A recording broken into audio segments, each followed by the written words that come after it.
कर्पूरगौरं करुणावतारं संसारसारं भुजगेन्द्रहारं सदा वसन्तं हृदयारवृन्दे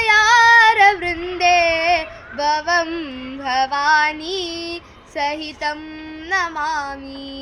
कर्पूरगौरं करुणावतारं संसारसारं भुजगेन्द्रहारं सदा वसन्तं हृदयारवृन्दे भवं भवानी सहितं नमामि। भवं भवानी सहितं नमामि। भवं भवानी सहितं नमामि।